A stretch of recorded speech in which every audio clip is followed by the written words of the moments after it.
Hello, it's me, Dave March, the Spy Guy, and today we're doing a little differently. We have not been touching too much into the Ukraine war too much in these streams, but a lot of people kind of like when I say things like, you know, the Russians only took 220,000 dead. Wonder where the hell I get these things, and they're like, I've never heard any of this stuff. The Five Eyes are telling me all this great stuff, and the Five Eyes are telling their masters what they want to know. So here's one of the good ones. Is that this is Daniel Davis. You can see what his record is. He was also up to be deputy director of national intelligence under Tulsi Gabbard, but couldn't get through the confirmation because he's anti the Israeli Gaza war, and he wouldn't survive the nomination, so he withdrew. He's going to be interviewing another guy named Sonar 21, who I've met briefly on Gonzalo's channel back in the day. This is Sonar 21 or Larry Johnson. He's a former CIA guy. They'll cover all that in their intros to each other, but these guys are very famous in the independent space, and needless to say, they're not allowed on Fox News anymore. So let's start the show. Path to find peace in the Russia-Ukraine war continues. It's inexorable, and it's just blood difficulty in going forward, path to finding a peace. We seem to be stuck on one issue here, or maybe have arrived at one point, which is the security guarantees for Ukraine that they'll never get.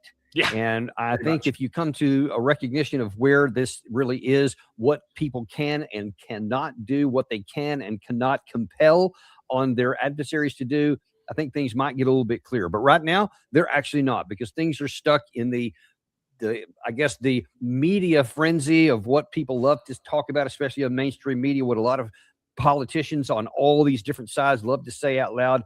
But as always, we're going to have Larry Johnson here to try to pierce through the fog of the nuttiness and the nonsense and try to get to what is actually true on the ground. And as always, welcome back to the show, Larry. Always great to have you on. That's a new moniker for me. Fog light. You know what? I mean, it is, Christmas Eve and, one foggy Christmas. I don't know if there's an analogy to be made there, but the shirt Larry Johnson's famous for wearing Hawaiian shirts everywhere. He lives in South Florida, so he could get away with it, but it's become a running gag for those who know what's going on there. Yeah. Okay. And just checking something on my Gmail briefly. Anyways, we'll continue here. I have also, like I said, welcoming some of my new subscribers who joined. I don't know if they'll watch, but I do appreciate anyone who's signing up here to get the numbers up and get me more out there. Okay.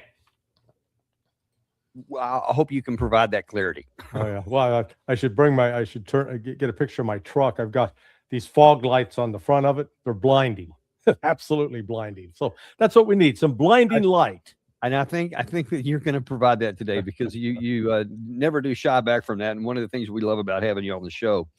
Let's start about this whole issue here. Now, I'm kind of as a precursor, a lot of issues going back and forth this week about Trump saying that he had to, well, actually back further a bit, started with a 28-point peace plan, then it went to 19 points, and then kind of to 20 points, and then whose points are we even talking about anymore? And then on Monday, President Trump had this an interview with Politico where he had some pretty harsh things to say about Europe. We had the national security strategy, which also had a lot of the harsh things to say about Europe.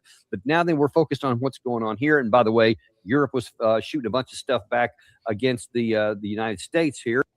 Yeah, one of the reasons why I wanted to do this one is they're going to get into some very interesting stuff relating to U.S. capabilities as well, which I thought would be good to demonstrate and get out to the audience and let them know what's going on. So, and for anybody who may be interested in that dynamic, you can see our show we had earlier today with Alexander Mercurius, who did a spectacular job really putting the fog light on that.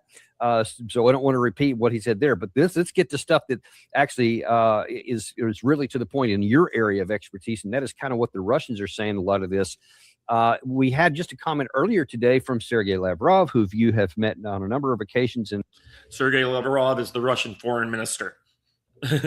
Just letting people know. Oh, God damn it. That's the second time someone has called me in the middle of one of these live streams. Sorry about that, guys. And talk to, so you have a pretty good insight to maybe when he says something, what does he actually mean? And let's start off with this one here going on where he says it's actually the Europeans who are pushing back on having a deal at all.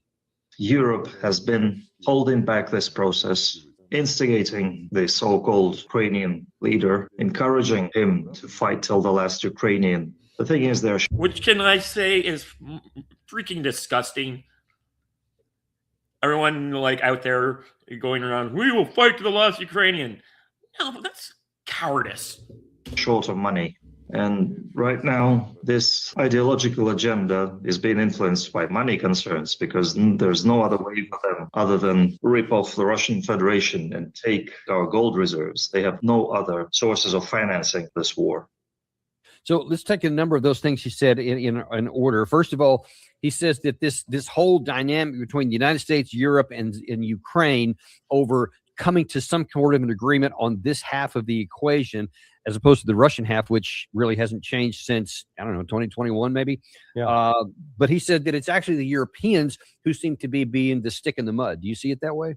Yeah. Well, in particular, it's Germany, France, United Kingdom, the Czech Republic, Slovakia, and Hungary are opposing them. So, number one, there is no. And Poland is kind of split with their the population elected a prime minister, and who defeated the old guys who were, a bit corrupt by that time. And though they got the majority, the plurality of seats by finally going anti-war in the end in the last couple of weeks, the opposition parties put together a coalition, and that's been running Poland. On the other hand, they just elected a new president who was just like the last president, who was very anti-war. Like Russia, the Polish perspective, from what I can tell, being a Pole, is we don't like either of these groups of people. So, and Poland wants this war to end so they can send all the Ukrainians back home, because it's very expensive. 3 million refugees in your country. No unity within the European Union, within NATO, about what to do next. But you've got the three of the biggest countries in NATO, as far as Europe goes, who are leading the charge to keep the status quo, to keep Ukraine in the fight. Let me just give you some numbers that. Yeah, you would not believe how much over leveraged into Ukraine the Brits are, for example, on the financial end. They have really put their bank in a dire shape to keep this thing going. It makes it so fascinating for me. Ukraine, the triumvirate there of Germany, France, UK, combined population of about 220 million. Total combined ground forces for the three is a little shy of 500,000. Yet they're insisting that Ukraine stay in this fight, and Ukraine's population is 1/10. Actually, probably smaller than that. It's 19 million compared to 220 million. So they are, 1/10 the size of the EU. Now, people will say, well, why can you say that when we know that the pre-war census population is 40 to 45 million? Well, 8 million of those people are now under Russian hands, and another, probably the same amount, have fled either to Russia or to the West. So Ukraine is down in a shadow. Has easily lost half its population, not counting the war dead. And yet these Europeans want Ukraine to have 800,000 ground forces. How? Where are you going to get those guys from? Mercenaries, maybe? I don't know. So Ukraine would have a larger army if the European plan goes forward than Germany, France, UK combined. Yeah. I mean, that's plus just like a level of 300,000. insanity. Yeah. It's just the level of insanity that's at work. And I think you asked a really pointed question, and I want to say it was a couple of weeks back on the show here, where you said that the pre-war, like before in terms of active forces, prior to February 2022, Ukraine had, I want to say, somewhere around 250,000, 250,000 or Yeah, so right. that they had maintained on a relatively steady state for at least the previous 3 or so years. And that was where they were basically paying for with a functioning country and a functioning government, a functioning tax base, et cetera. But based on where they are right now, how is it even theoretically possible for them to almost quadruple or certainly triple what it was pre-war when the country is a shell of itself economically? Yeah, no, it's not feasible without the West ponying up the money. Now, remember, the Ukrainians did have anywhere between 700 and 900,000 reservists, Right. which they did call up by March, April of 2022. So it did expand. The Ukrainian army then at the outset was roughly around 1 million as the war got kicked off, or the special military operation. But again, where's the money going to come from? It'd be one thing if, again, the Europeans were all doing well economically.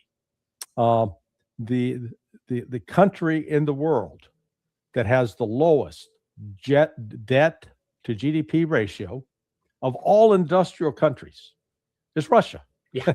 Whereas the Europeans, particularly the French and the British, they're Yeah, the Russians went bankrupt in the 90s, remember, guys? So they start off with none of the debt that we've spent the last 150 years accumulating. they're 100% or greater in terms of debt to GDP ratio. In other words, they're spending more money than they're bringing in, and Germany is close behind. So, and their economy. And by the way, Germany has just had a new bill that passed to now make it authorized to go into debt to build up its military, which apparently it didn't have before. So they are now going to accelerate their debt to GDP. Congratulations. Yeah, let's call that the blackjack casino strategy. Hey, I'm down $100,000. Can I borrow another $100,000 so I can keep trying to win? Yeah, No problem. That's a good The plan. bank would love to help you out there. The casino man, they're take more than happy to make that loan because they're going to make money off of it, and you're going to lose. The odds are you will lose, and that's the same for Europe. So, and if one of these days, maybe Martians will land and come across the documents from this era, and they'll be scratching their pointy little heads trying to figure out what the hell were these Germans and Europeans doing. Because it was, last week, the European Union said, yeah, we don't want to buy any more of that inexpensive Russian oil and gas. We want to pay for the most expensive stuff on the planet. But your economies are going into debt, and your growth rate is dramatic. You're barely growing, about 1% or less. Yeah, but, and it's not that their economies have not been suppressed because of a government policy to deliberately put the brakes on. That's what happened in Russia. They had high inflation. They put the brakes on to slow inflation. That policy has worked. It slowed the growth rate to 1.5%. Except that, and you get a lot of people in the West saying, "Oh, the Russia's imploding," but during that time period as well, the wages of workers went up 20%. So actually, the wages of workers went up above the rate of inflation. So, oh wow, didn't know that part of it. Yeah, so Russia's able to manage. They can slow the economy down, speed it up as they need to, but they're making rational policy decisions. Europe is not. So the effect of paying higher prices for oil and gas makes the industrial sector non-competitive with the rest of the world. So Europe. And they've shut down a lot of their nuclear plants in Germany. The French, they didn't do that. The French are the only ones having really surplus. No, they're now paying through the nose for the uranium that they used to get cheap from Africa. Europe is acting against its own rational interest, and it all boils down to this irrational hatred of Russia. And that is being manifest. In fact, Emmanuel Macron earlier this week said, number one, we still have a lot of cards to play, so we don't have to give in to what Trump is suggesting by giving up territory to peace. But then he also repeated a canard that I think is become almost a article of faith in the West that no one questions, unfortunately. And that is that Russia's economy is finally starting to teeter because of all these sanctions. So what we need is another round of sanctions, and that'll get them. What do you say to that? That is Christopher Walken from Saturday Night Live. More cowbell. Yeah, That's, pretty much. you know, they don't get it. Russia's is the number one country in the world in terms of natural resources. Number one. Yeah. Russia, its economic problem. What's its economic problem? It doesn't have enough employees. There's virtual zero unemployment. And you go, wait a second. I think it's usually a bad thing if you got high unemployment. The target is usually to get where everybody who wants a job can get a job. Well, that's Russia. So let me see if I got this straight. If you want a job, you can get a job in Russia. Yeah, there it is. More cowbell. And then number two, your wages are going up. So what's the down? Correct me on the downside here. Well, the stores are full. The restaurants are open. The businesses are well supplied. And here's Europe.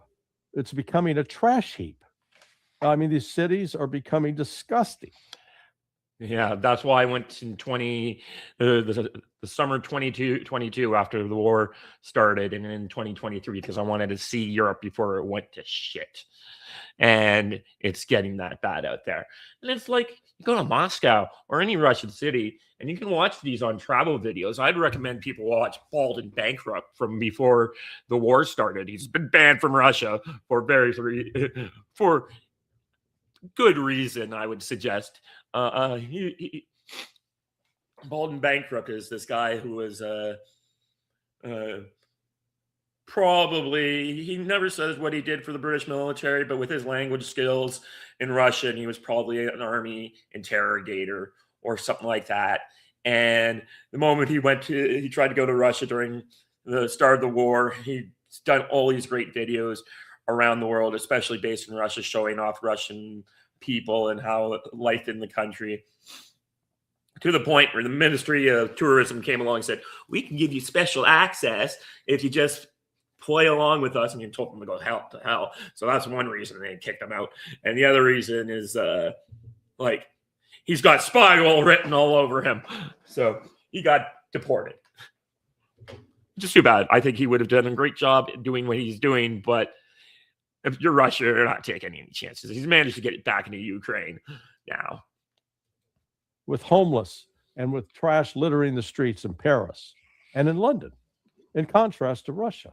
And yet these Europeans, and it's not just the Europeans, it's Scott Bessent as well, our Secretary of the Treasury, they keep pushing this nonsense that, oh boy, we're just one more little push and Russia's economy is going to implode. They didn't look at what happened to Russia in the 1990s. When the Soviet Union broke up, the economy did implode. Right. You had people who had the best credentials, tremendous experience, who were technical people. They couldn't get jobs. Laborers in factories couldn't get jobs. The people who had jobs were working without pay. They didn't get paid for weeks, sometimes months, including in the military. The death rate for life expectancy for men dropped from like 63 to 56. An estimated 7 million people died above what would normally have been expected from just regular activity. I talked to Matt Taibbi the other day, and he lived there then. And he said, you'd be walking down the street, a main street like Spyguy Ulitsa, which is a street that runs down into the Kremlin. He said you'd be stepping over bodies. There'd be bodies laying on the sidewalks. Wow. The trash wasn't picked up. Crime was rampant. Women were selling their bodies right and left because they had to feed their families, and selling for sex was at least one of the tried and true old-time professions that could still put some bread on the table. It was, to call it a shithole would be an insult to shitholes. Okay? It was awful. They remember this, and they had two periods of hyperinflation during that time. Yeah, when in my last two trips to Moscow, where I've been interviewing people sponsored by the International Unity Club, I made a point of asking everybody, what was your experience in the 1990s? You didn't hear any happy stories about, oh man, life was great, boy, we were cruising, we were raking. No, the kind of suffering that went on, and yet they kept their soul. So when I hear these Westerners talk about they're going to implode the Russian economy, the Russians have been there. They've done that. They got the damn T-shirt. Right. And they're not going back there. Yeah, pretty much. We still think Russia's in the 1990s. It's all cultural programming. Go watch Ellie from Russia, or Agent Nesty, who's definitely not pro-Putin. She's very anti-Putin, and but she's like she wanted to protest, and she's an interesting person. These people are out there. You can go watch them. There's a Canadian family who moved to Russia for freedom and were granted political asylum by Putin. How embarrassing for my country that happened. And the economy they have today is much more robust, it's complex, and it is not dependent on the West. That's what's pissing these people off. Right. Yeah, and you know what? I think, Larry, that's one of the important things that that everybody in the West needs to have a firmer understanding with. And one of the big aggravations I have when you have the Scott Bessents and the Keir Starmers and Emmanuel Macrons, et cetera, making these statements and add merits to that list, is that they never say, okay, I know the first 19 rounds didn't work, but the 20th one will. And here's why. A, B, C. This factor is going to go here. This aspect of the Russian economy is going to be hit by this function, and that's going to knock it down, which is going to have these cascade, et cetera. If you were in remember the sanctions that started the war, kicking them off SWIFT was called the mother of all sanctions, and the Russian economy is going along fine. What? This shows you how impotent we are in the West. And I try pointing this out to people, and I'm get told, "Oh no, you don't understand." I understand a lot. Economists, and you said there is a rational path that this one over the other ones could work. That would be one thing, and then we could assess it. But because that doesn't exist, but because the first 19 basically made Russia say, all right, forget about the West. Let's go over here. So all of our lifelines now exist that beyond your reach. There is no path, and they're not even making one up. They just say it's going to work without having to actually provide any evidence to that. And, it's aggravating just on an academic level. But when you're talking about it's taken another country, the Ukrainian armed forces, into literal oblivion and the destruction of the physical countryside, then it becomes a crime. Right. Yeah, no, it is. There is no regard in the West for what happens to the people of Ukraine. We've launched war after war. And shown the same attitude towards the people of Iraq, Syria, Afghanistan, Libya, Somalia, Serbia, Panama. It's a pretty lengthy list. Vietnam. At no point when the West is intervening in the internal affairs of these other countries do we actually get concerned about the welfare of the people, because the people are simply pawns to be used in a broader game of global chess. Only it's a lethal game. Yeah. This one comes with real bombs, real weapons, and but we never pay for the consequences. And and I think it's even worse than that, Larry. We instead of even acknowledging all the suffering that goes on over there, instead we do almost the opposite, and we use their suffering as justification to do more by saying things like they are so brave and they are fighting for democracy. They're on the front line of the defense of our way of life and all this kind of stuff. And we hold it up as this thing to be prized. And so we continue to do it to keep the sacrifice on the front burner. And then, of course, just like happened in Afghanistan, like happened in Libya and several of these other places, in Iraq, once it's off the front page and we no longer care, then okay, moving on. And then the bodies just pile up on the other side and no one ever goes back to look. And that's another issue I guess we can go into on another day. That's why I call most of the American generals today losers, because they lose wars. Wouldn't you like to belong to a country that's a winner? Let's get back to the focus here. Yeah. Sorry about that. No, thoroughly entitled. We got to keep the money machine going. I mean, no matter this how many war is bodies all fall. about making money. And when you've got the number of, General Dynamics, Raytheon, Lockheed Martin, and others they're raking in the cash, their shareholders are doing well. I am doing well. And What's not the that's another thing that Sergei Lavrov said, which gives another indication that you understand how he's thinking and stuff, because you said a second ago that a lot of this hatred for Russia is driving a lot of this, in addition to the lust for money. And that's something that Sergei Lavrov mentioned today.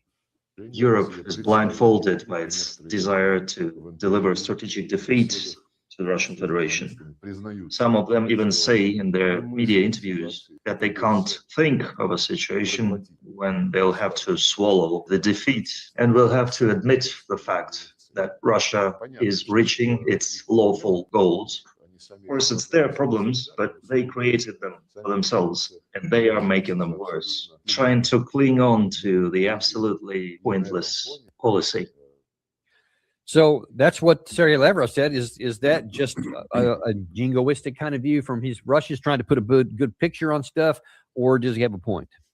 No, he's got a definite point. But this goes back 200 years. 1812, Napoleon invaded. Then you had the Brits and the French invading Crimea. In the most ridiculous amount of mission creep to date. The Crimean War was so ridiculous. The whole point was to get the Russians out of Turkey. And then they said, oh, we can go on to Crimea with no sense of real strategic purpose. Was that 1853, 1854? Then the United States and Britain put troops into what was the birth of the Soviet Union, fighting against the Bolsheviks back in 1919. Then, of course, we got that little very interesting part that we'll be getting into later. I've heard a friend of mine exposed Churchill in a bad light in that way. Lloyd George did not want the Romanovs to come back, and Lloyd George was the prime minister at the time, and he had Churchill and others directed to make sure the Bolsheviks would win. And that was kind of news to me recently, but we'll get to that eventually. Little paper hanger painter from Vienna, who is leading the 1,000-year Reich, launched Barbarossa in June of 41. So for Russia to be a little paranoid about its neighbors to the west, because during that entire time, the only time that Russia moved west, well, actually the two times that they moved west, the first time in 1814 they made it all the way to Paris, but they were part of a broader European coalition that was fighting against Napoleon. So they weren't necessarily leading the way, but they marched into Paris and picked up some good champagne in the process. And Poland at the Treaty of Vienna. Then in response to... Correct me if I'm wrong, but that was only after Moscow had burned, right? Yeah. That was 2 years after Napoleon had been in Moscow. Moscow burned to the ground, and then the French army essentially got frozen to death in trying to escape Russia. Yeah. But big mistake trying to do it in all 1 year. Napoleon should have taken Riga. That would have made your supply problems instantly better. Made that the first year goal, and then with control of the mouth of the river, it would have been much more easier to do that. But he was besieging Riga, and he just had that thing. I'm going to get there in a year. But then in World War II, Russia pushed. They pushed to the west, and they occupied Poland. They occupied the eastern half of West Germany. They occupied Czechoslovakia, Hungary, Romania, for a good reason. They wanted a buffer for themselves. We pretend that was part of just Russian, the communist imperialism take over the world. No, it was a pragmatic. We want to have a buffer because we just lost 27 million people. Yeah. And that, again, the West fails to appreciate that. Yeah. But we layer the Russian movement to the east with our own mythology. See, Russia wants to conquer Europe. Again, I've heard that phrase. Yeah, and it never quote conquered Europe, and it's always been Europe attacking Russia, not the opposite way around. So again, and the Russians 39 there, Larry. I think we should remember some of what Russia did, or the Soviet Union did. Carving up half of Poland along with Adolf Hitler. You seem to quietly forget about that. The occupation of the Baltic countries. You seem to forget about that. The invasion of Finland. You seem to forget about that. So let's not be too you seem to have a kind of a one-sided remembering of the facts. Sir, you know, they're going, as Yogi Berra said, it's deja vu all over again. They're hearing the Germans say, yes, we must build up our army and move to the east.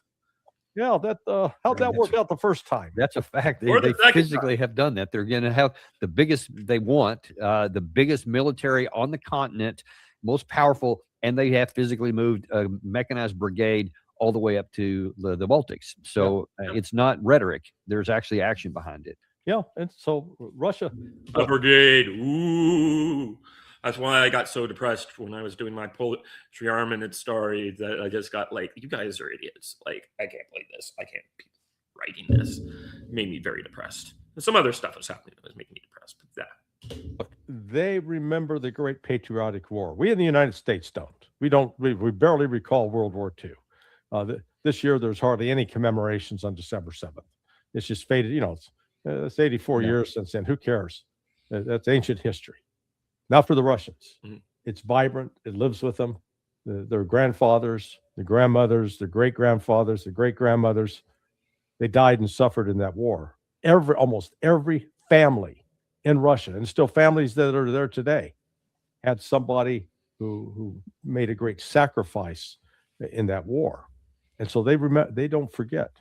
And that's where the West fails to appreciate the importance of that and how Russia reacts on foreign policy issues. Yeah. Now let's look at this from a slightly different perspective here, and provide as balanced of an assessment as you can, because there's two similar dynamics playing out on both sides of this conflict here. You have what we just saw from Sergei Lavrov, what we've had when we show Peskov, or especially Vladimir Putin. They're very confident. They're very self-confident when they say a lot of these things. But for especially the Western audience who's watching, then they also look over to the West and they see equal amounts of confidence. We showed earlier this week some confidence, recent conferences from this weekend from Keir Starmer, especially Emmanuel Macron, who was very confident, very cocky in some of his confidence. Merz was even more so, especially with this big military buildup he has. So for the people, they see two different. Sorry, going from 180,000 to 250,000 is not, in my mind, a big buildup. And I had to tell you an anecdote. So I'm at a conference for the U.S. military industrial thing, and they're showcasing wargaming by all these allied countries. And the guy who's the father of German wargaming there is a real colorful character. And they asked a bunch of people. It was Canada, Sweden, Britain, and Germany to describe what there would. There's in wargaming, you have red force and blue force, and except for in England, traditionally red force is the bad guys and blue force is the good guys. In England and Russia, it's the opposite for reasons. But so they asked the Brit, and he's like, yeah. We can't, because the career tracks are set up in such a way, we can't, if they start running the table on us, we'll bring in more tougher guys, but they have to win barely. They have to win the war game barely. The Swedes are like, oh, I guess everyone wins. The Canadians like, wait, what? The idea that we would cheat in that, or would not let them win in that particular way, was dumbfounding. And then finally, the guy, the German colonel, I can't remember his name, I have his card somewhere. And he says, if I suggested that to my superiors, they would be reaching with their gun holster with their right hand and their cell phone in their left hand to call up the guys in white coats to take me to the insane asylum. And that's the kind of those are the type of people you think are going to start rearming. That's different polls here, and they see both are really confident, if not even cocky here. But are people to understand that, well, there are two equal sides and there's reasons why they both have optimism, or is one side not having a good idea about what they're doing? Well, I'd recommend that your people watching right now or listening to go check out Andrei Martianov's latest video on YouTube, and it's posted at his site at Smoothie X12, where he compares and contrasts the nuclear submarine force of the United Kingdom with that of Russia. And the bottom line there is the UK can't even keep its 2 or 3 boats right now operative. Yeah. And they're advertising, think about this, they're advertising for somebody to command their submarine fleet, because there's nobody currently in that chain of command that they think is worthy or smart enough or capable enough to command it. Yeah. This is unbelievable. And Gary, I think you have a headline from the BBC from today, if I'm not mistaken, that talks about the ground forces have an even bigger problem than the naval forces here. We'll see if we can pop that up there. I'm kind of throwing a curveball, but it just looks like that. Number one, the Germans, we'll look at that first, because they have moved a brigade over into to Lithuania. But when you look at the overall size of their force, they don't have that many tanks. They don't have that many qualified personnel. Now they want to get up to a bunch, but they are doing something which I think, and maybe you can comment on this. Yeah, that's the one there. I think that's from today. How long could Britain really fight if war broke out tomorrow?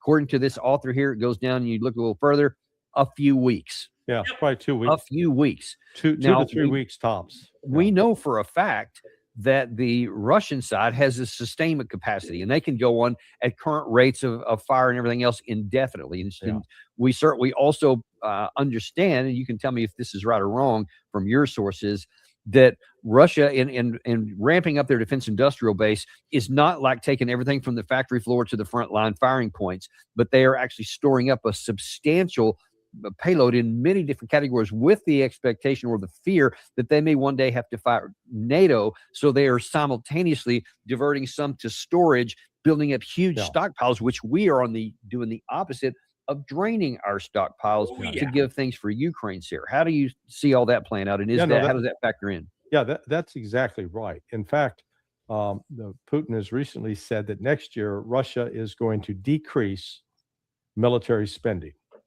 They ramped up for the special military operation, but they did not fully mobilize the economy. Yeah. And the reason they didn't have to fully mobilize the economy is they had enough flexibility and capacity built in that they could rapidly expand production. And the production has been expanded across all weapon systems, whether we're talking the 5th generation fighters, whether we're talking the T-90 tanks, whether we're talking the artillery pieces, the production of ammunition for those are 152 millimeter shells. Drones have become particularly important. In fact, it's not just one type of drone; this is multiple type of drones. Similar super production of the Kinshal, the Iskander. Then on top of that, the Oreshnik, which has been used once, but is now being produced at a rate that means they're going to stockpile. I would imagine they'll probably have 100 to 200 by the end of this year. Jesus. So across the board, Russia's able to build up its forces, and at the same time, they've expanded the ground force. By the way, let me maybe throw you a curveball. I don't know if you have the knowledge about this. You talked about the Russian in all these categories, one of which was the drones, and according to published resources, Russia's somewhere around in the production rate of around 2 million per year in FPV drones and a couple of other categories. There was also last week an article in the U.S. military that we're hoping to get up to 300,000 by 2027. So that's what the U.S. is doing. And heck, did you hear that, Americans? 300,000 drones in 2027, in 2 years. The Russians in 4 years are making 2 million. Oh. Lucky you, eh? There's some great movies you can watch on this kind of stuff. I recommend The Pentagon Wars, but there's also another one I was watching with Gregory Hines and Chevy Chase. And it was crazy. It's just so crazy. Seth is apparently bragging on how we're cutting edge and modernizing and all that kind of stuff. Do you know? Do you have any idea what the European production level is? Because they've been trying to expand all this for a long time. Do you know how many they're producing of drones, that whether it goes to Ukraine or they keep it? Do you know what those are? Yeah, no, I don't. I don't have any current figures on it. But all I do know is that instead of building up and expanding the job market, instead of saying, hey, boy, we got all these factory jobs, we need to employ a bunch of people, Europeans are doing the exact opposite. They're shedding jobs, Yep. and factories are moving overseas. So we're not seeing the industrial base being galvanized for this level of production. No, okay. So let me ask you a related question to the extent that you know. You said a second ago that Russia has not a full mobilization of its industrial base, but it is a special military, a partial. So it's at the level that it's at right now. We know that. It's probably on. But you said that they Yeah. could go to a full Par with the mobilization, United which they would States mobilize during the Vietnam. reserve folks, and you said there could be anywhere between 3 and 10 million, depending on who you Right. want to listen to. But the bottom number is pretty high. Then the question is, how long would it take, as far as you know, to go from this partial mobilization to a full wartime mobilization if Russia needed to? Do you have any sense? Probably 3 months. I mean, Okay, that's pretty short. Yeah. No, they Now, are, is that because that they have been saying, all right, let's make Yeah, 3 months. Russians would have a train. I just started the numbers at the beginning of the war, and the Russians got anywhere from 10 to 15 million trained manpower. That's because they have partial conscription, not total conscription, but they have had partial conscription going back 20 years. So that means you have, and now it's down to about, used to be 300,000 back in the 90s. Now it's around 180,000. They do partial conscription. And now it's been every 6 months. And people like, when it's like, oh, he's conscripting more people to go fight in Ukraine. There's no conscripts are fighting in Ukraine, but they did have to extend the conscription year from 1 year to 2 years. And all those guys serving in Vladivostok and all these other places outside in the depths of Russia are there, freeing up the professional army to go fight there. So you might have some guys doing logistics work in range of Ukrainian cruise missiles in Moscow or something like that, but that's not really preliminary actions and factories across the board that if we had to go up to, what's your action plan? Or is it just that they've always made it like that? They've planned for it. So the general staff they have plans for that contingency. They, as you'd correctly noted, that in the 2022 start of the special military operation, the general staff then basically had plan A and didn't have a good plan B in place. Yeah. And then after the collapse of the peace talks in Istanbul, and then the decision of the Ukrainians to fully mobilize and to go to war, that Russia scrambled to come up with plan B and plan C, which they have now. Yeah. And one of the other problems is that Putin's first line of contract soldiers decided they didn't got out. So they didn't renew their contract when the war continued. So he had a bit of a scramble on his hands. And then he got, but then they appealed to patriotism and stuff like that. And they started recruiting about 40,000 men a month. The other thing is that Ukrainians and the West were so stupid. This weird woke cancelization of all things Russian really just told the Russian people, well, I guess we got to stick with Putin. And there have been like harassment campaigns of Russians. Like they got one guy's an opposition guy to Putin soccer team in England. They just took it from him. Like one of Putin's enemies. So they're like, you're going to treat that to one of Putin's enemies, and then you got people like the Ukrainian Surgeon General going on television saying that you're going to castrate all the Russian soldiers. Oh my God, we just played into our worst feelings. We canceled. There was a tree contest, and we denied the Russian entry. That's how bad we got. I've been executing.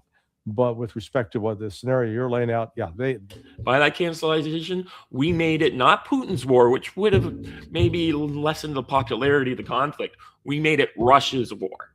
We were so stupid. they've got a plan for. That's why they keep. It's not just wordplay. When they call it a special military operation, it's a genuine expression that, hey, this is we're not fully mobilized. And yeah, actually, Putin said that last week, if I'm not mistaken. We played that soundbite a couple of times where he expressly said, we've been doing surgical kinds of things. You may remember him doing this. He said, but we could go on a full mobilization if we needed to. So now then the question is, and take the economic hit that would if they had to fully mobilize. Like I said, this is very much for a Russian equivalent in Vietnam in a lot of ways, except they're winning.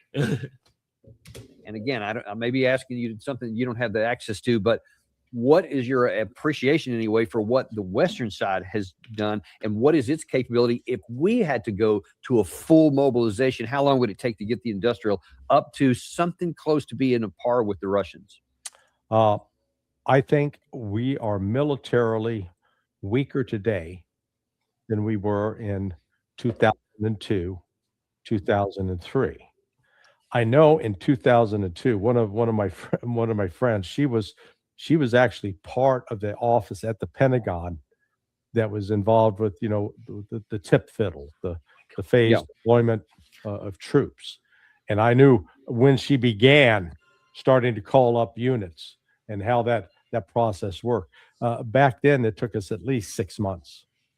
At least 6 months. And if I can just interject here, I was working in the Pentagon on issues with tip fiddle related to the 2003 war. So I can validate exactly what you're saying right there.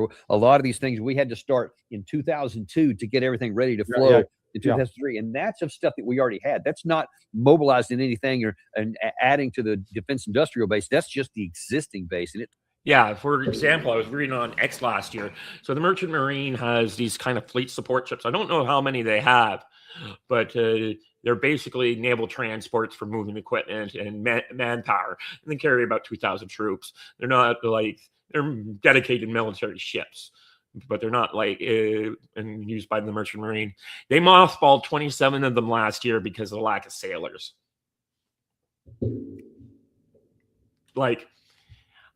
Mothballed, put them in the storage. That's something that is. So how many of those ships actually exist? I don't know. Fleet support 27.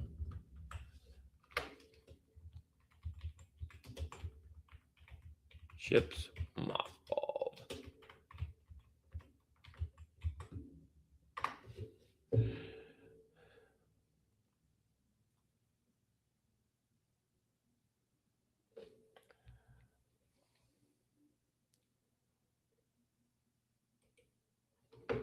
Okay, here it is. I got from the New York Times.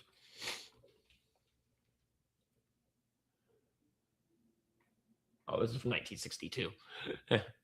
Never mind. But anyways, that was kind of like a thing where they had to put in news.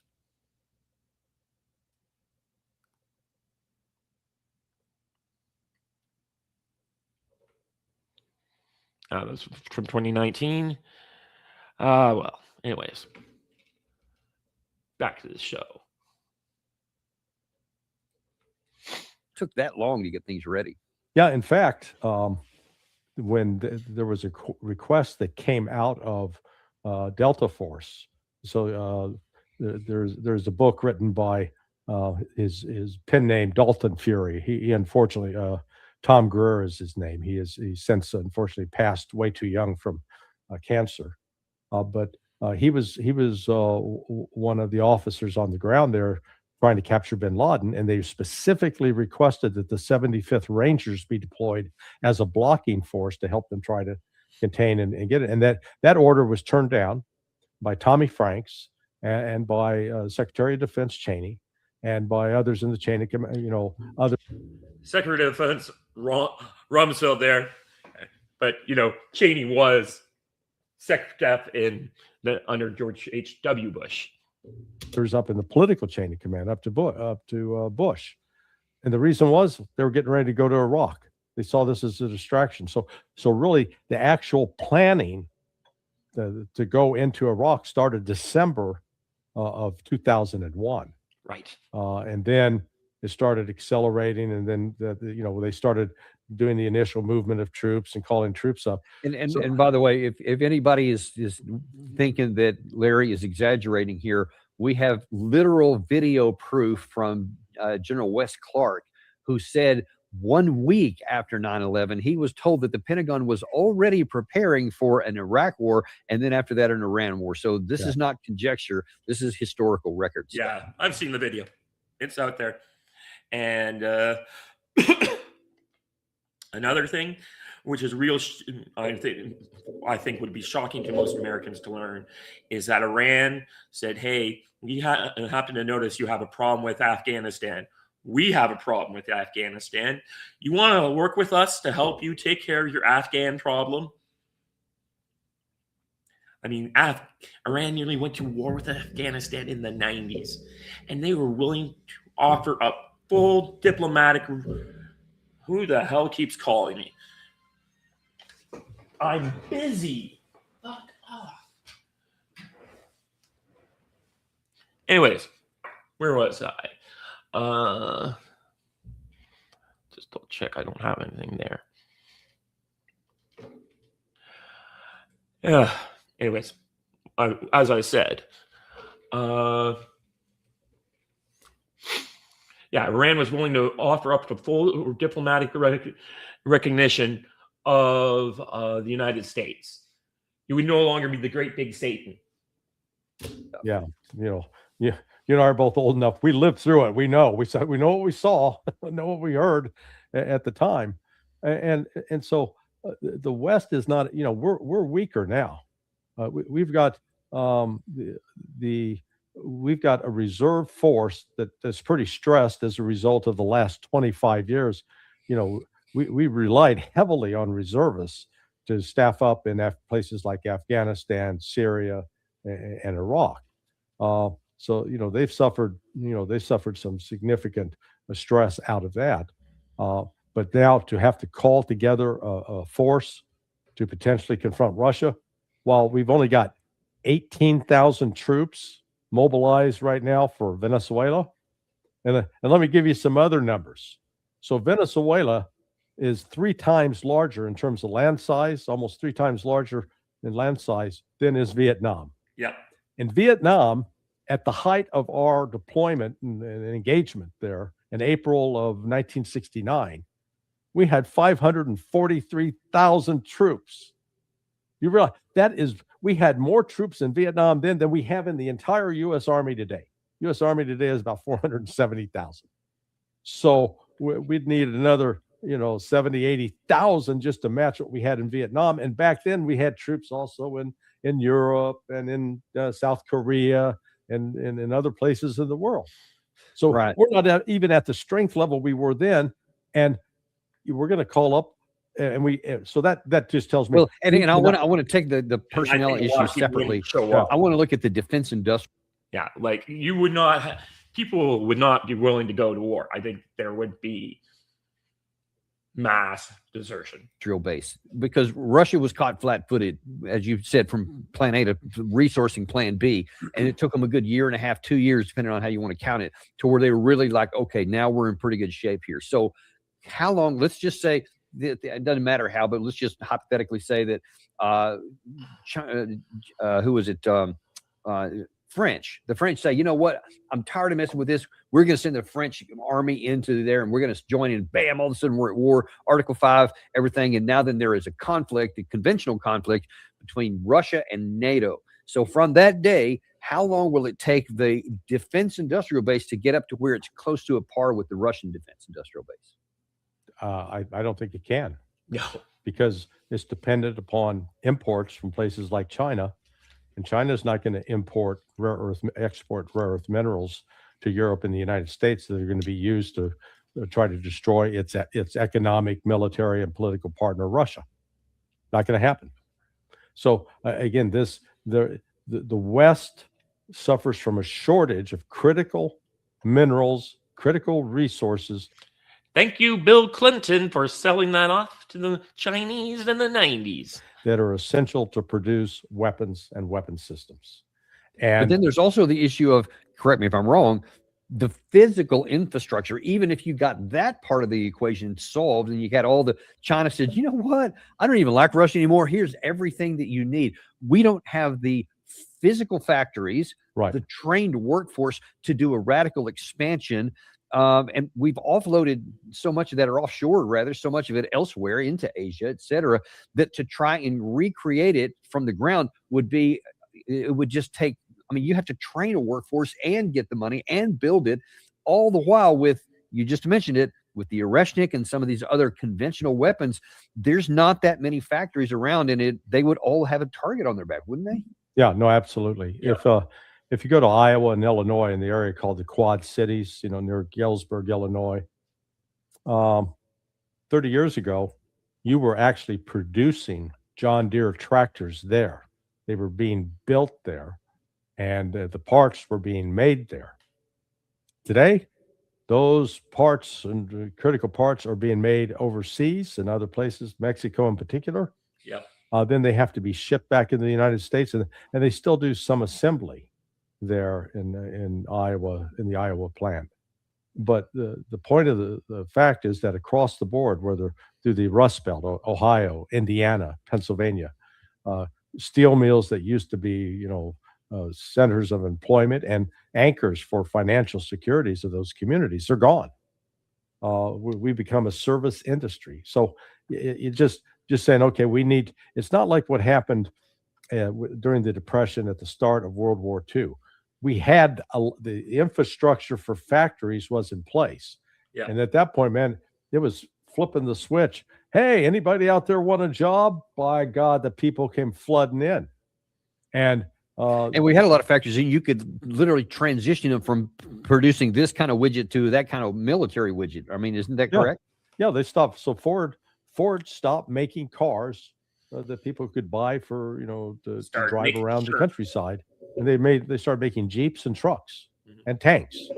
And the same assembly line principles that made the Ford process so famous was then turned on, and man, it was churning out not just the arsenal land of democracy, vehicles, which but I'm airplanes. Yeah. The same. We saw the same with have. how many aircraft carriers they've built in a period of 2 years. Yeah, it was stunning. And now it takes us like 3 years to build just one aircraft carrier. if you can get it done there, and usually there's cost overruns and everything else. Yeah. So what that does, though, that tells me we circle back around to the confident. You have the Russians over on this side being very confident. You have the Ukrainians and the Europeans being very confident. Who's justified to be confident here, Larry? Oh, well, Russia is, the West is. I mean, you just painted the picture. I kind of cheated. Yeah. No, that's all right. Cheating's okay. Okay, now then the biggest question, what is the ramifications of those realities, the on the ground, on the factory realities, the capacity with each side to do it? What happens if you get one side cocky and confident, but they don't have the ability to back it up? Where does it lead? Disaster for the Ukrainians. Russia has made it clear, hey, we're willing to make a deal, but we are going to dictate the terms of the deal, because we're not over the barrel, we're not backed into a corner, we're not desperate to bring this to an end. And the essence of the current deal that's on the table is Crimea, Zaporizhia, Kherson, Donetsk, Luhansk. Those must be recognized by the international community as permanent parts of Russia. Ukraine does not get to keep hold of those. And I think that could be a little negotiable, that, you just get the hell out of here, and you don't necessarily have to recognize our territorial acquisition, the Russians' territorial acquisition, but get out of those 5 regions. Well, 4 Russia will, some countries will recognize, other countries won't. In addition, there has to be genuine new elections in Ukraine to replace this government that is comprised of neo-Nazis and Bandera. Yeah, that would be very nice. We could get the best political party back in the world, the Ukrainian Internet Party, with its perennial presidential candidate, Darth Vader. Loyalists. NATO has to get out of Ukraine and end all association and relationship with Ukraine. Let me just pull that up for you. YouTube.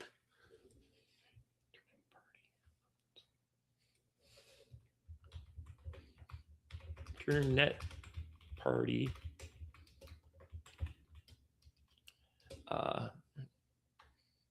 Internet Party Darth Vader.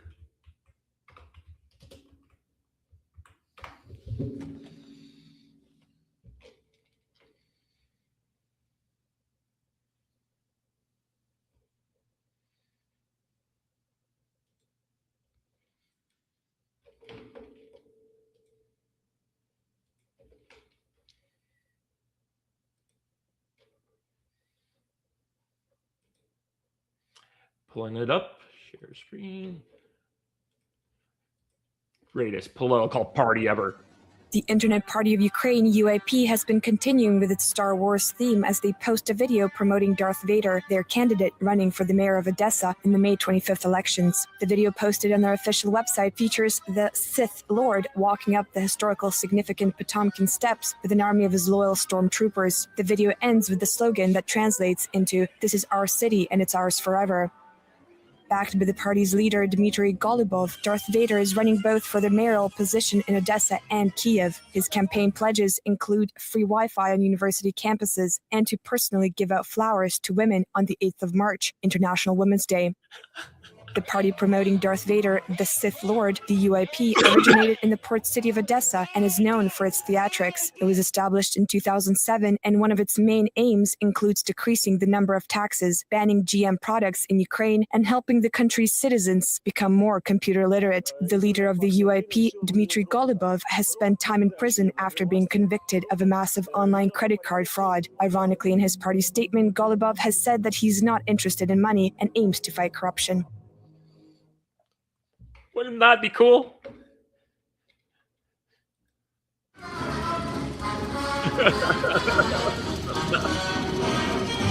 Darth Vader is out on a campaign trail. No, not to promote the dark side, but to run for mayor in Ukraine. Yes, the Internet Party's candidate, known as Darth Vader, has continued his electoral campaign, saying he wants to save the country from 20 years of chaos. If only. окажется под Дарт Вейдером. Потому что на Украине 20 лет был цирк. The Sith Lord, or at least the unnamed man in a cloak, announced in March that he wanted to run for president, but his bid was rejected by the Central Electoral Commission. Его никто не брызгал, чтобы он сам утром... Later, he formally registered to run for mayor of Kiev and Odessa. Greatest political party ever. The election takes place on May 25th, the same day that Ukraine is due to elect a new president. I can tell you, Russia would never attack Ukraine and Darth Vader in charge. Anyways, that's just a little side fun note for people, anyone who ends up watching this thing. Okay, share screen. Back to the shoe. You know, those are sort of the three fundamental demands of Russia, and they're not going to back off of those at all. So if Ukraine refuses, no, we're not going to accept that. You can't make us. Russia goes, okay, then we're going to continue the war. The next deal that will be on the table is that Russia is going to take Dnipropetrovsk. They're going to finish pushing to the Dnieper River. Yep. Consolidate their control over Zaporizhia. They will then take Dnipropetrovsk, which is the oblast just north of Zaporizhia. They'll also take Poltava and Sumy and Kharkiv. Kharkiv is just north of Luhansk, and then Sumy, and then Poltava. Yep. And to the south, Nikolaev, and then Odessa. Russia's going to keep moving militarily. They will. In fact, I think there's been another attack on one of the ghost ships in the Black Sea. Yeah. So I anticipate Russia will now close and embargo the entire southern coast of Ukraine. Well, Ukraine will no longer have we'll see access how to the that Black works out. Sea. I think that'll probably come into place in the next couple of weeks. And then all of a sudden, Ukraine's cut off. They will have no way out. And it's not like the West is in a situation, and the Europeans in particular have enormous wealth that they said, "Don't worry, buddy, I got your back." It's one thing when if Elon Musk comes and tells you, "Danny, do whatever you need to do. I'll cover your expenses." Yeah, you'd have a pretty good idea. I think Elon Musk could afford that. He's now the wealthiest man in the world. Yeah. But, Do you have his email address, by the way? Because maybe Yeah. I could ask him. but Sorry. the guy that's just gone bankrupt comes to you and said, "Danny, hey man, go ahead, do whatever you need to do. I got your back." You're going to go, "With what?" I'm not sure I'm going to be risking that. Yeah, And yet in that absurd analogy that you just gave there, that's exactly what we're doing. We're taking the guy who's bankrupt, and then we're talking about Zelensky here. And I don't want to spend too much more time on this because I want to get another topic before we let you go here. But that's what Zelensky is doing. He's listening to the European guys who are talking with all this confidence without the requisite ability and capacity behind them. And when Trump is saying you need to have elections and you need to take this deal and give up this land in order to get a deal to end this war, and Zelensky in almost consecutive days says, "Yeah, pound sand ain't giving away nothing. And by the way, yeah, sure, I'll do an election just as soon as you give me the unconditional ceasefire I've been asking. And then after 2 or 3 months, then we'll have an election. Yeah, go ahead and make that happen." And Russia has the exact response that you would think. In fact, Gary, if you could play that one by Peskov real quick, here's how he replied. "We haven't had time to discuss it with anyone. This statement is quite new. This is something that President Putin has been talking about for a long time. It's something that President Trump spoke about just recently. First of all, I'll leave some nuances aside, but we're working on peace, not a ceasefire. A sustainable, guaranteed long-term peace, achieved through the signing of relevant documents, is an absolute priority." I mean, that has the date on it of today, December the 10th, but I could have put the one on from March the 10th or February the 3rd or whatever, any other date. They've never said anything less, but yet Zelensky just seems to say, I don't care. I'm going to go down this path. And I guess he can do that for a period of time, Larry, but I mean, that has an expiration date, don't you think? Yeah. Well, that's what happens on the ground. Yeah, we saw that. Well, okay, I saw it. You didn't because you were on the ground. But in 2003, as we're rolling into Baghdad, you had Baghdad Bob insisting, no, U.S. tanks. The tanks are driving. The news media is showing the tanks. It's probably there's Danny Davis waving, "Hey, Baghdad, here I am." But they persisted with this delusion until reality came crashing in, and Russia right now is moving with a confidence. I spoke with another. I was interviewed actually by another one of the Russian. He was a famous Russian sniper, a guy named Decky, and actually he was. I was asking him about the start of the war. He was complaining that, frankly, he thought that the politicians had tied their hands too much. That Putin was so keen on avoiding both civilian casualties on the Ukrainian side and Russian casualties that they moved very cautiously. And he was sort of chafing at that. I found that interesting. But, the Russians, they're firing on all cylinders. They're not under the kind of pressure that, the West pretends, if we just start launching missiles and hitting some of their oil refineries deep into Russia, man, that'll put them on their knees. When you look at the amount of missiles that Russia has fired into Ukraine over the last 42 months, the number of bombs that have been dropped, the number of drones that have been attacked, it has damaged, it's hurt Ukraine, but it hasn't forced Ukraine to surrender. Are these people arguing that they could match? Ukraine could actually do in the next 2 months what Russia has done over the period of 42 months? No, it's not even possible, not even in the realm of capability. Right. So why would that pinprick from the West cause Russia to, curl into a fetal position and start crying? Well, it hasn't had that effect on the Ukrainians. So Yeah. it's just people need to wake up and say, okay, let's try to be rational about this and look at what can be accomplished. It goes back to the likes of Curtis LeMay in World War II. They really believed that all we got to do is drop enough bombs, man, and the Germans would surrender. Nope. Got to bring in those boys, the Danny Davis's tanks. That's what it takes. Yep. With some infantry. Yeah, That's yeah, fair. it didn't work then. You can bomb a place, you can destroy it, you can drop rocks from orbit, you can use nuclear bombs, but you don't own a place till you put an 18-year-old kid with a rifle on it. It didn't work in Korean War when he tried the same thing and literally wiped out almost every city of any size, and that still didn't bring them to their knees. Right, But right. Nope. we can talk about that another time. All right, listen, in the amount of time we got left, though, I want to shift gears here back into our hemisphere because a lot of things are going on with the Venezuela situation here. And first of all, I just want to kind of get your updated view on whether you think that there is going to be, what is the chances of the likelihood of an actual attack with all this combat power the U.S. has had in the region now for many weeks? I think it's I'd give it a 60% chance that we'll try to bomb something. It'll be ineffective. We'll kill some Venezuelans and we'll make a show of force and then declare victory. We do not have enough troops in the. Yeah, so what I think is I've heard that for some reason Hezbollah or Hamas has a training camp off the coast of Venezuela on this island, and they brought enough force to take that out if it exists. But sounds like I was watching trigonometry, and this guy's got Venezuelan. One of the guys there is from Venezuela, and he's got family back home. They were always telling him about the training camp there, and it always kind of reminds me of this story I have from a book, one of the books over there.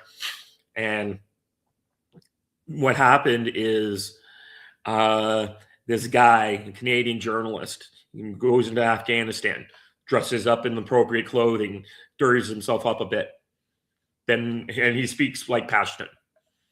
And he just goes to into the area, and he's just asks around. And then one day he shows up at the top secret American base, and he knocks on the door. All the guys, the contractors come racing out to arrest him, bring him inside. And they're like, "How did you find out about our hidden secret base here?" And he said, "Oh, I just asked the locals where the American secret base was, and they told me."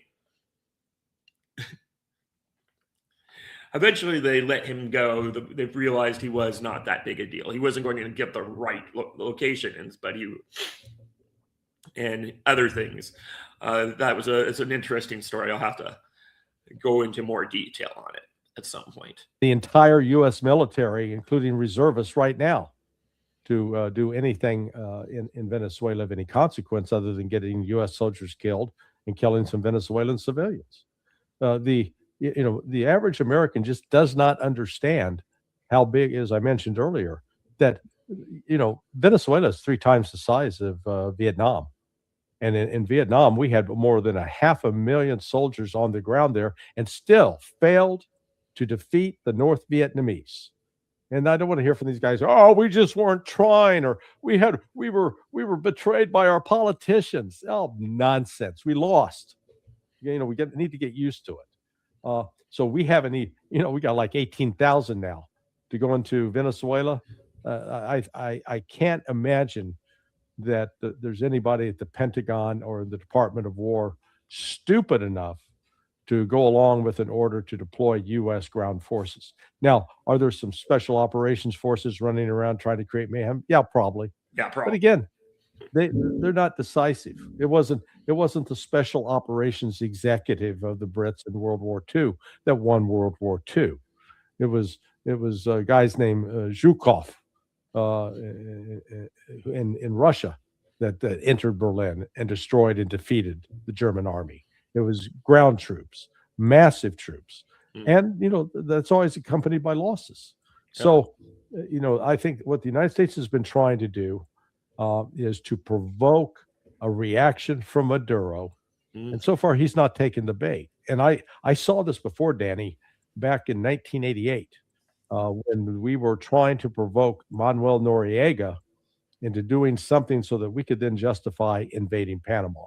And that effort started a year before I think our invasion underwent and started in December of '88. Who knew about this, by the way? But you know, it was in my branch, Central America branch, and the analyst who had the account, Alyssa, she was constantly meeting with the folks in the Directorate of Operations, and she was being apprised of what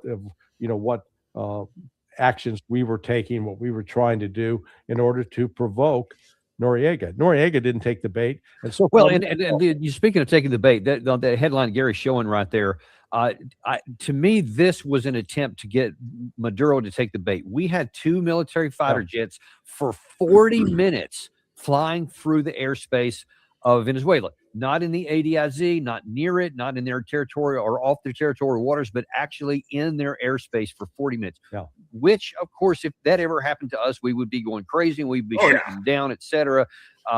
We'd be, especially if it was like a Chinese or Russian. Was the Chinese losing our minds, but yet here we are without even a second thought, and no one even bats an eyelash that I've seen about us sending our fighter aircraft into their airspace of another sovereign country with no justification at all. That by itself is a problem. But I almost wonder, and you can give me your view, I almost wonder if we weren't hoping that they would have been attacked. Oh yeah, no, absolutely. This is a play. We've run this playbook many times. Yeah. And we're like that bully in the bar, and he'll be up and he'll keep finger poking you until you throw a punch, and then they say, "Hey, I wasn't doing anything. He hit me." That's what we're doing.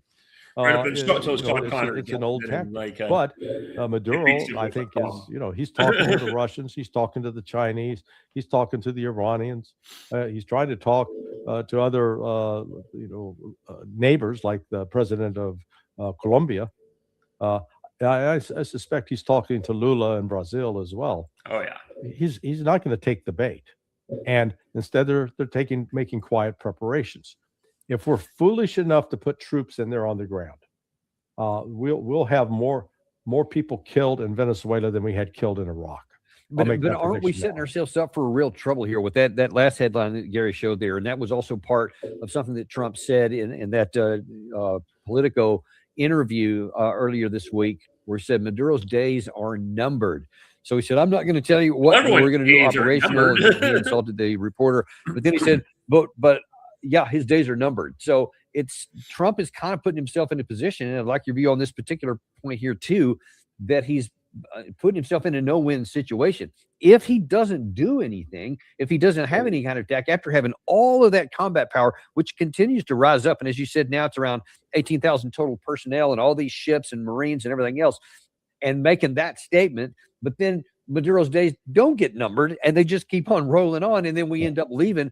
I mean, Trump's going to look pretty weak, and I fear, and what's your view on this, that Trump may go, well, I can't have that. I can't have this clown Maduro who's out doing Trump-like dances in front of everybody and mocking him, etc., and then succeeding, and then nothing ever happens, and we literally just leave and go home.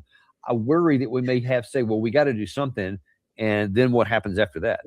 Well, we started deploying our troops and these naval fleets into the Venezuela AOR in August.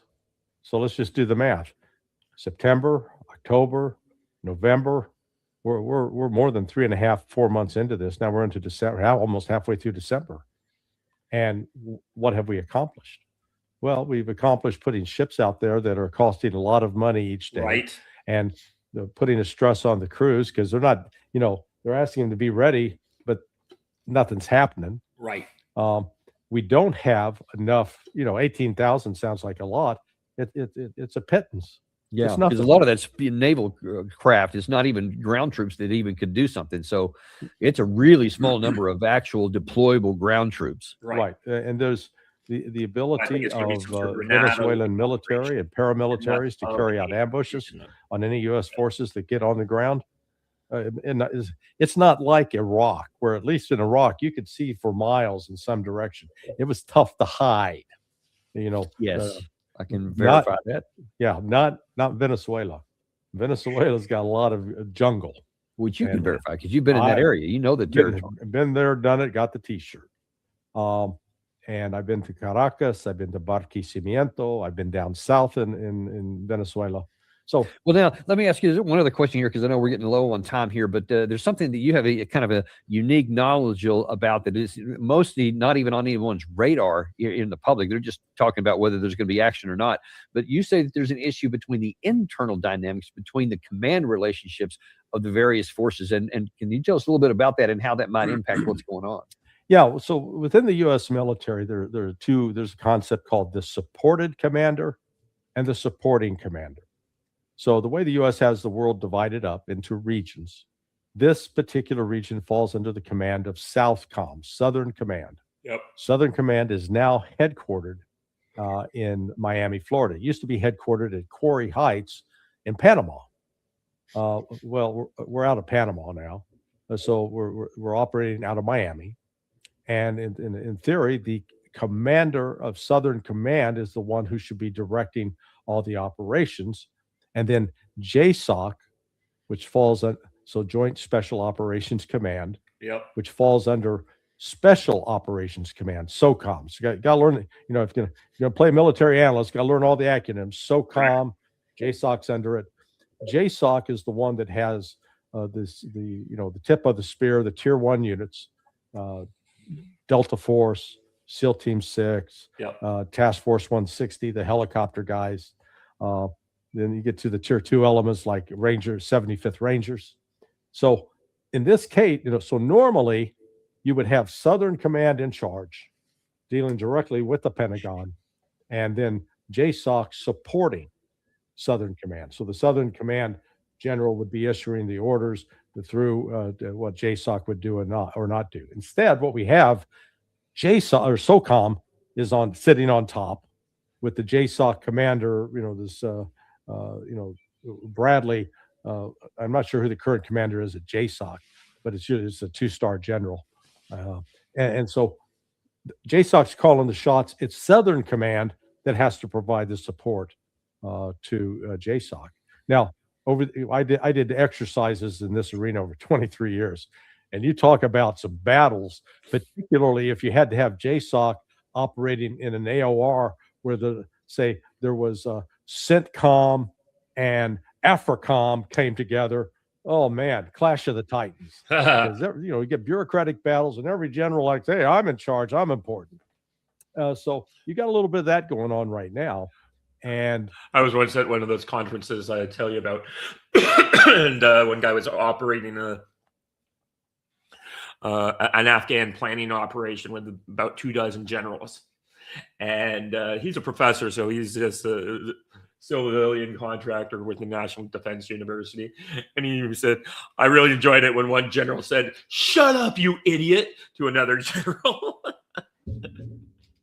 With the issues surrounding the murder of civilians without justification. We've talked about this a few times on these shows where it's been the official narrative is they're not civilians and getting double splashed. What has happened is that they were actively calling in for reinforcements into the thing. But there are, maybe they don't know, maybe they're not paying attention, or maybe it just serves their own personal narratives to undermine the situation by continuing to perpetuate this for their own purposes, to perpetuate the story that they want to hear. So that's what so we're going to hear from, they murdered all those guys again. And I'm like, yeah, all these things are double checked by lawyers apparently before they do any operations anymore. I had a good friend, dear friend, who's a Navy SEAL, retired commander. He sent me all the legal justification, because these aren't, since they're not flying a flag of a particular nation, they're not entitled to any kind of protection. But the issue is that we're not talking about pirates here. We're talking about us killing unarmed civilians. Yeah, that is supposedly the narrative. Once again, where's the description of these guys weren't armed? So unless those people are threatening us or firing weapons at us, showing a firearm, threatening to kill us, we've got no justification to kill civilians. That's a war crime. That is the war crime. Not I that agree. Yeah, the Yeah. double tap is its own issue here, but that's why I've been arguing from the beginning. The first tap is I think it could very well be a war crime, but yeah. we don't seem to be looking at that. Just remember this, guys. War crimes are only the only people who ever get prosecuted and convicted over war crimes are losers. Now, you have heard me say that I think a lot of American generals are a bunch of losers, which they are. But in this context, who is going to be doing the trying, really? Yeah. So this whole bureaucratic battle within the military itself, between who's in charge right now, SOCOM's in charge, and Southern Command is supporting. And frankly, that may have been one of the issues that led to the resignation of Halsey, who was the We still Southern don't know. Southcom commander. You know, that could be one of the issues that factored in. He goes, you know, I'm not going to be a strap hanger on this circus. Yeah. You know, I get to be the ringmaster, or I'm not going to do it. Mhm. You know, that could have been a reason. Yep. Right. So, what is? Let's ask you in a different question here in the last few minutes you have. What impact could this issue, where all the focus is upon war crimes and who gave this order and was it justified, on just the boats out here? But what if you get a situation to where now then we're called to actually attack another country, which, according to the Constitution, requires a congressional declaration of war first, or if it's the 1973 War Powers Act, it either requires congressional authorization or an attack by that country against us. Otherwise, it's an illegal act. Is there any risk that it could cause some hesitation amongst some of the commanders, because they're going, I don't want to end up on some kind of a court docket after this is over? Could that come into play anywhere? Oh yeah, no, absolutely. In fact, that's what when the first Washington Post article came out on this, and Hegseth and Trump were just, you know, reacting with great disdain. Oh, this, you know, just the loser Washington Post. What struck me was the number of sources within the military, within the Pentagon, within the Department of War that were talking, and basically they're saying, no, you're not hanging this on us. This was your call, and self-preservation kicks in. You've got that. Then the other issue is limited resources of the United States. Yeah, there's the thing. We're not. This is what got me fired as a Fox News analyst back in November of 2002. I said the United States at that time was not capable of fighting a two-front war, Right. and that if we were going to go into Iraq, we would be sacrificing going after bin Laden. Well, I think I was right, proven right by subsequent details. Well, I guarantee you right now, we have zero capability to engage Venezuela and then engage the Russians in Ukraine, and possibly throw in the Iranians on, you know, for dessert. I mean, and what about China? Oh yeah, we're so overstretched. Yeah. That so we're not sure what our priorities are. Well, there's a whole lot of that going too, and I wish we had more time, because I'd love to actually talk to you about the national security strategy. Speaking of that, not really having an idea where we're going, hopefully we can have you back on real quick to talk about that. But thanks so much for coming on today. This has been very, very enlightening. And yeah, so there you have it, folks. One more show in the can here, and yeah, I gave you my thoughts on that. I just wanted to show you guys what people in the independent media space are saying things today. We'll be back tomorrow with another show. We'll figure it out. Maybe I'll do another get on with the Russian Revolution, or we'll get on to another spy file case or something like that. Anyways, thanks for stopping by. This has been an hour and a half of the show. So bye-bye, and see you in the future.